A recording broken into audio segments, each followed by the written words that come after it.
Hello students, electrical drawing में हमारा आज सेकेंड लेक्चर है। तो फर्स्ट यूनिट हम स्टडी कर रहे थे जिसमें आपको सिम्बॉल्स स्टडी करना है। तो कुछ सिम्बॉल्स हमने पहले पढ़ लिया है। अब हम देखते हैं ऑपरेशन के अकॉर्डिंग जो इंस्ट्रूमेंट्स होते हैं उनका सिम्बॉल कैसे रहता है। क्लियर। इसका ये जो इंस्ट्रूमेंट हम अभी पढ़ेंगे उसका आप डिटेल में जो है चैप्टर नंबर 2 में स्टडी करोगे। तो अभी आप सिर्फ सिम्बॉल स्टडी करना। ठीक है। तो एक हम देखते हैं permanent magnet moving coil instrument. Permanent magnet moving coil instrument मतलब यहाँ पे इस इंस्ट्रूमेंट में मैग्नेट लगा रहेगा और कॉइल भी लगा रहेगा। तो इस इंस्ट्रूमेंट में क्या रहेगा, परमानेंट मैग्नेट मतलब जो मैग्नेट है वो परमानेंट रहेगा, फिक्स रहेगा। और कौन मूव होगा, कॉइल मूव होगा। ठीक है। यहाँ पे क्या लिखा है, permanent magnet moving coil instrument means जो कॉइल है वो मूव होगा और जो मैग्नेट है वो कांस्टेंट रहेगा, मतलब वो परमानेंट फिक्स रहेगा। क्लियर। तो इसका जो सिंबल रहेगा आपका इस टाइप का रहेगा। ठीक है। नेक्स्ट है आपका पीएम रेशियोमीटर मतलब पीएम मतलब परमानेंट मैग्नेट रेशियोमीटर। उसका सिंबल आपका ये है, इस टाइप का आप बनाओगे, नीचे क्रॉस बनाओगे। क्लियर। नेक्स्ट है आपका moving iron instrument. Moving iron instrument. ठीक है। तो इसमें क्या रहेगा, इसका जो सिंबल है वो आपका इस टाइप का रहेगा। नेक्स्ट है आपका iron less electrodynamic instrument. Iron less electrodynamic instrument का सिंबल आपका ये है। फेरोडायनेमिक इंस्ट्रूमेंट और आयरन कोर इलेक्ट्रोडायनेमिक इंस्ट्रूमेंट, इसका सिंबल आपका ये है। ठीक है। नेक्स्ट हम देखते हैं इंडक्शन मीटर। इंडक्शन मीटर का सिंबल आपका इस टाइप का रहेगा, एक सर्कल रहेगा और यहाँ पे एक लाइन ड्रॉ करोगे। नेक्स्ट है आपका hot wire instrument. Hot wire instrument का सिंबल आपका इस टाइप में रहेगा, वाई शेप में। वाई शेप में रहेगा, यहाँ पे दो डॉट बनाओगे और यहाँ पे एक एरो का मार्क रहेगा। Bimetallic instrument. बायोमेटेलिक इंस्ट्रूमेंट का सिंबल इस टाइप का रहेगा आपका। नेक्स्ट हम देखते हैं इलेक्ट्रोस्टैटिक इंस्ट्रूमेंट। इलेक्ट्रोस्टैटिक इंस्ट्रूमेंट का सिंबल आपका इस टाइप का रहेगा, एक कैपेसिटर बनाओगे और ऊपर में आपका डॉट रहेगा, नीचे में एरो। रेक्टिफायर। रेक्टिफायर का सिंबल आपका ये है, शायद आप इसको जानते होंगे, ये क्या है आपका डायोड है। पिछले क्लास में मैंने आपको एक रेक्टिफाइड सप्लाई बताया था। जब हमने सप्लाई का सिंबल स्टडी किया था तो रेक्टिफाइड सप्लाई का सिंबल आपने क्या बनाया था, इस टाइप का बनाया था आपने रेक्टिफाइड सप्लाई का सिंबल। तो ये क्या था आपका रेक्टिफाइड सप्लाई। अब ये रेक्टिफाइड सप्लाई हमें जिस डिवाइस से मिलता है, ठीक है, किस डिवाइस का यूज करते हैं हम, डायोड का यूज करते हैं और अदर सेमीकंडक्टर डिवाइसेस होते हैं उसका यूज भी करते हैं। ठीक है। तो यहाँ पे रेक्टिफायर का सिंबल इसने क्या बनाया है, एक डायोड से रिप्रेजेंट किया है। डायोड आप जानते होंगे, फिजिक्स से पढ़े होंगे 12th में 10th में। क्लियर। नेक्स्ट हम देखते हैं पीएमएमसी इंस्ट्रूमेंट विथ रेक्टिफायर। यहाँ पे पीएमएमसी पिछले अभी भी पढ़ा है आपने पीछे, permanent magnet moving coil instrument with rectifier. तो पीएमएमसी का सिंबल आप ये बनाते हो। ठीक है। लेकिन यहाँ पे क्या बोला है, वो रेक्टिफायर। तो रेक्टिफायर का सिंबल क्या रहेगा, उसी के जस्ट नीचे में आप क्या बनाओगे, रेक्टिफायर का सिंबल बनाओगे। ठीक है। शंट। तो शंट को अगर कहीं पे भी ऐड करना है तो आप इस टाइप का सिंबल बनाओगे, जो इम्पोर्टेंट नहीं है। तो यहाँ पे मैंने राइट मार्क भी नहीं किया है, आप इसको नहीं पढ़ोगे तो भी चलेगा। नेक्स्ट आप देखोगे सीरीज रेजिस्टेंस। ठीक है। सीरीज रेजिस्टर, अगर आप सिंपल रेजिस्टेंस का सिंबल बनाते हो तो कैसे बनाते हो, रेजिस्टेंस का सिंबल ये बनाते हो, लेकिन यहाँ पे आपको क्या बोला है, सीरीज रेजिस्टेंस। ठीक है।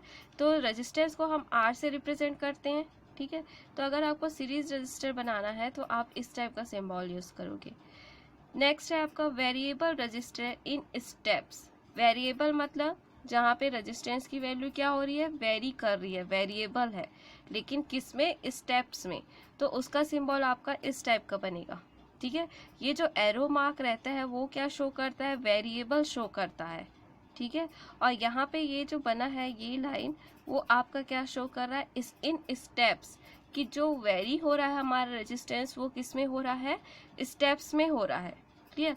नेक्स्ट देखिए कंटिन्यूअस वेरिएबल रजिस्टर, यहाँ पे सिर्फ आपका एक एरो मार्क रहेगा जो क्या रिप्रेजेंट कर रहा है कि ये क्या है आपका कंटिन्यूअस वेरिएबल रजिस्टर है। अगर स्टेप में है तो यहाँ पे आप ये वाला सिंबल ऐड करोगे, विथआउट स्टेप है that is continuous variable resistor है तो सिर्फ आप क्या करोगे एक एरो मार्क करोगे। नेक्स्ट आप देखो क्या दिया हुआ है आपका सीरीज इंडक्टर। तो इंडक्टर को कैसे आप शो करते हो, इंडक्टर आप पढ़े होगे ना, इंडक्टर को आप कैसे शो करते हो इस टाइप में, ठीक है। तो यहाँ पे हम क्या कर रहे हैं सीरीज इंडक्टर और एल से रिप्रेजेंट करते हैं इंडक्टर को। तो यहाँ पे भी जस्ट क्या आ जाएगा एक बॉक्स बनाओगे और यहाँ पे एल लिखोगे तो वो क्या होगा आपका सीरीज इंडक्टर। नेक्स्ट है आपका series impedance. Series impedance Z is equal to क्या होता है, Z इज इक्वल टू होता है R plus j x. Z is equal to क्या होता है R प्लस जे एक्स। तो इम्पीडेंस क्या होता है आपका, इम्पीडेंस अगर हम इलेक्ट्रिकल सर्किट की बात करें तो इम्पीडेंस क्या होता है जो करंट के फ्लो को अपोज करता है वो आपका क्या कहलाएगा इम्पीडेंस। तो Z से रिप्रेजेंट करते हैं हम इम्पीडेंस को और इसे कैसे आप रिप्रेजेंट करोगे अगर सीरीज में है तो इस टाइप का आप सिंबल बनाओगे, क्लियर। नेक्स्ट है आपका temperature dependent register. Temperature dependent register मतलब ये जो रजिस्टर है वो किसके ऊपर डिपेंड करेगा, टेम्परेचर के ऊपर, ठीक है। तो यहाँ पे हमने क्या बनाया है एक बॉक्स बनाया है और यहाँ पे एक एरो बनाया है और ये जो रजिस्टर है वो टेम्परेचर पर डिपेंडेंट है इसलिए यहाँ पे हमने क्या बनाया है टेम्परेचर का सिंबल। टेम्परेचर मतलब टी से रिप्रेजेंट कर रहे हैं और ये आपका डिग्री सेल्सियस, ठीक है, plus minus T degree Celsius, ठीक है। नेक्स्ट हम देखते हैं अर्थ टर्मिनल। नेक्स्ट जो सिंबल है वो क्या है आपका अर्थ टर्मिनल। तो अर्थ टर्मिनल को हम इस सिंबल से रिप्रेजेंट करेंगे। नेक्स्ट आप देखो जीरो एडजस्टर। जीरो एडजस्टर में आप क्या बनाओगे एक सर्कल बनाओगे और इस साइड क्या रहेगा एरो रहेगा, ठीक है। तो आई थिंक आपको ये सब आपने फिजिक्स में पढ़ा होगा। अर्थ टर्मिनल क्या होता है, रेजिस्टेंस, इंडक्टर, है ना। तो ये सब आपने ऑलरेडी स्टडी किया है तो सिर्फ आपको यहाँ पे सिंबल ही स्टडी करना है। नेक्स्ट मैं आपको बता रही हूँ रिकॉर्डिंग इंस्ट्रूमेंट, ठीक है। ये जो है वो क्या है आपका रिकॉर्डिंग इंस्ट्रूमेंट। रिकॉर्डिंग इंस्ट्रूमेंट्स मतलब क्या होगा जो रिकॉर्ड करेगा, कंटिन्यूअस रिकॉर्ड करेगा, वो क्या कहलाता है आपका रिकॉर्डिंग इंस्ट्रूमेंट। तो अगर आप किसी भी रिकॉर्डिंग इंस्ट्रूमेंट को एक जनरल सिंबल से रिप्रेजेंट करना चाहो, recording instruments general in general, तो हम सिर्फ एक क्या बनाएंगे एक बॉक्स बनाएंगे, क्लियर। अब क्या होता है रिकॉर्डिंग इंस्ट्रूमेंट में भी अलग होते हैं, लाइन रिकॉर्डर होता है ना, लाइन रिकॉर्डर होता है, डॉट रिकॉर्डर होता है। तो लाइन रिकॉर्डर क्या रहेगा, देखो इस टाइप में क्या बनाओगे आप रिप्रेजेंट करोगे। लाइन रिकॉर्डर मतलब वो क्या करेगा लाइन ड्रॉ करके रिकॉर्ड करेगा, ग्राफ के फॉर्म में आपको शो करेगा। तो वो क्या कहलाता है आपका रिकॉर्डिंग इंस्ट्रूमेंट, जो आपका ग्राफ के फॉर्म में हमें देता है, ठीक है। वो क्या कहलाया आपका रिकॉर्डिंग इंस्ट्रूमेंट। तो जो लाइन ड्रॉ करता है वो क्या कहलाएगा आपका लाइन रिकॉर्डर। और इसका सिंबल देखो हम कैसे बनाए हैं, ये देखो इसका सिंबल इस टाइप का रहेगा आपका, ठीक है। एक बॉक्स बनाओगे उसके अंदर ये लाइन ड्रॉ करोगे। नेक्स्ट है आपका डॉट रिकॉर्डर। तो ये जो डॉट रिकॉर्डर रहेगा वो डॉट के फॉर्म में रिकॉर्ड करेगा। ये आपका लाइन के फॉर्म में रिकॉर्ड करेगा और ये क्या है आपका डॉट के फॉर्म में रिकॉर्ड करेगा। तो ये जो लाइन यहाँ पे इसने ऐसे ड्रॉ की है ना वो देखिए आपका डॉटेड लाइन में है, ठीक है। आपको दिख रहा है ये क्या है आपका, ये जो है वो डॉटेड लाइन में ड्रॉ किया गया है, ठीक है। नेक्स्ट हम इसी में देखते हैं, नेक्स्ट हम देखते हैं आपका रिकॉर्डिंग एमीटर, ठीक है। रिकॉर्डिंग एमीटर है, ठीक है। तो रिकॉर्डिंग इंस्ट्रूमेंट का अगर हम जनरल में देखे थे तो क्या था, सिंपल आपको एक रेक्टेंगल बनाना था। तो अगर आपको रिकॉर्डिंग एमीटर बनाना है तो आप क्या करोगे एक बॉक्स बनाओगे और उसमें क्या लिखोगे ए लिखोगे। ए क्या रिप्रेजेंट करता है, एमीटर रिप्रेजेंट करता है। नेक्स्ट है आपका रिकॉर्डिंग वोल्ट मीटर, ठीक। रिकॉर्डिंग वोल्ट मीटर में भी सेम है, यहाँ पे ए की जगह क्या आ जाएगा वी आ जाएगा। रिकॉर्डिंग फ्रीक्वेंसी मीटर, फ्रीक्वेंसी का यूनिट क्या होता है हर्ट्स, तो यहाँ पे हम क्या लिखेंगे, हर्ट्ज। नेक्स्ट है आपका recording watt meter. Recording watt meter क्या होता है आपका, वॉट मीटर क्या मेजर करता है, पावर, उसको हम किससे रिप्रेजेंट करते हैं, डब्ल्यू, तो ये क्या हो जाएगा डब्ल्यू। ऑक्सिलोस्कोप ये मैंने आपको पहले भी बताया है, ठीक है। तो ये होता है आपका क्या है, रिकॉर्डिंग इंस्ट्रूमेंट के अंदर आते हैं, क्लियर। नेक्स्ट हम देखते हैं bell and buzzer, clear. Bell and buzzer का जो सिंबल है वो कैसा रहेगा, हॉर्न। मेरे ख्याल से आप अगर इंग्लिश नेम ही याद रखें तो बेटर है, क्योंकि आप कहीं पे भी जाएंगे तो आप हॉर्न को श्रिंक तो नहीं बोलेंगे ना, बेल को बेल ही बोलते हो, घंटी तो नहीं बोलते हो, है ना। तो बेटर है कि आप क्या याद रखो, इंग्लिश नेम ही इसका याद रखो। तो अगर आपको हॉर्न का सिंबल बनाना है, हॉर्न का सिंबल बनाना है तो इस टाइप का सिंबल बनेगा आपका, ये आपका रेक्टेंगल टाइप का फॉर्म है, और यहाँ पे आपको एक इस टाइप का ड्रॉ करना है। इम्पॉर्टेंट है ये जो बेल एंड बजर है वो पूरा ही इम्पॉर्टेंट है आपका, तो इसमें से आप एक भी नहीं छोड़ेंगे, अच्छे से याद करेंगे। ये जो हॉर्न है उसका सिंबल इस टाइप का रहेगा, बेल आप देखे हो बेल जैसे रहता है, ठीक है। तो ये आपका बेल का सिंबल है। सायरन, सायरन मतलब आप जानते हैं सायरन मतलब क्या होता है, ठीक है। तो ये आपका सायरन का फॉर्म है, बस आपको एक सर्कल बनाना है और उसमें क्या करना है, आपको एक सर्कल बनाना है और ऐसे लाइन, सॉरी ये मिस्टेक हो गया, आप एक सर्कल बनाओगे और वहाँ पे एक ऐसे लाइन ड्रॉ करोगे, यहाँ से एक लाइन और यहाँ से एक लाइन, ये तो ये आपका सायरन का सिंबल बनेगा। नेक्स्ट हम देखते हैं, नेक्स्ट आपको बजर का सिंबल देखना है, ठीक है। तो बजर का सिंबल कैसे रहता है आपका, इस टाइप का रहेगा, ठीक है। बजर का सिंबल आपका इस टाइप का रहेगा। नेक्स्ट है आपका इलेक्ट्रिकली ऑपरेटेड विस्टल, ठीक है। जो इलेक्ट्रिकली ऑपरेटेड विस्टल होता है उसका सिंबल क्या रहेगा, इस टाइप का रहेगा। तो मैं इसे आपको शो कर रही हूँ, आप इसको कॉपी में अच्छे से नोट कर लीजिए दोनों का सिंबल। ये जो बजर है, इलेक्ट्रिकली ऑपरेटेड विस्टल है, वो इम्पॉर्टेंट है। अभी तक आपने जो पढ़ा है ना बेल एंड बजर में, सारे जो आपने 5 पढ़े सारे इम्पॉर्टेंट है, तो इसको अच्छे से नोट कीजिएगा कॉपी में। नेक्स्ट हम पढ़ते हैं वायरिंग, टाइप्स ऑफ वायरिंग।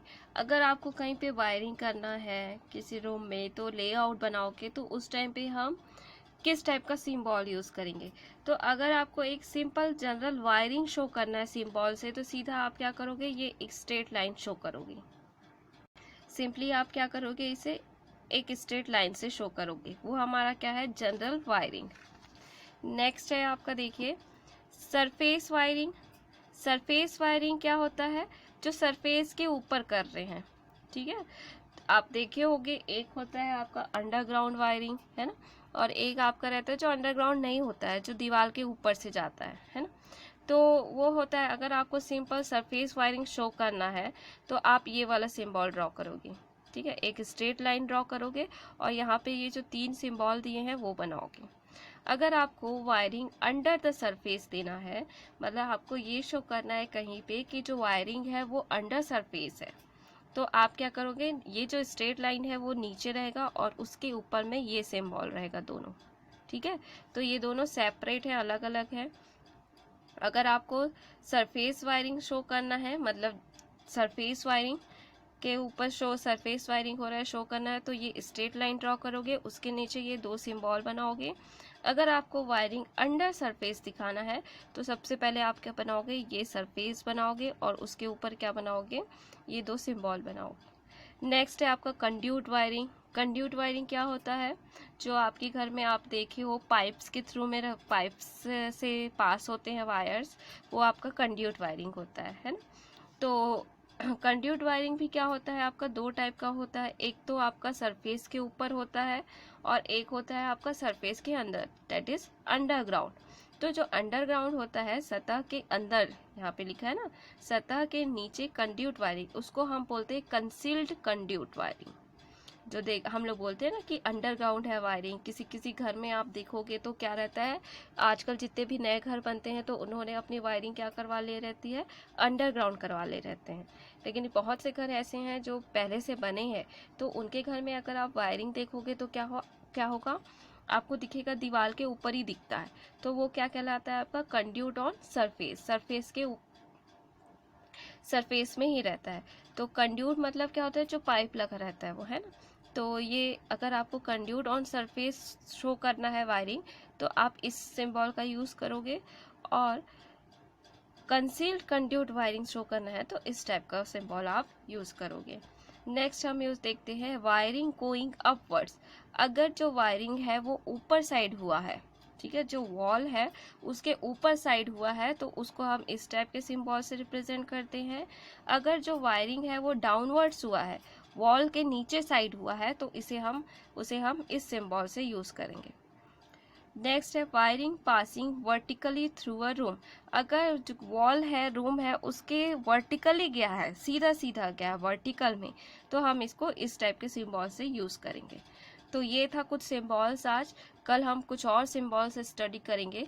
उसके बाद लास्ट में मैं आपको जो इम्पोर्टेंट सिंबल्स हैं जो मैक्सिमम एग्जाम में आए हैं उनके नेम बता दूंगी आपको, तो एटलीस्ट उस सिंबल्स को आप अच्छे से याद रख लीजिएगा। तो आज की क्लास में इतना ही, कल हम फिर से कुछ सिंबल्स देखेंगे। Thank you.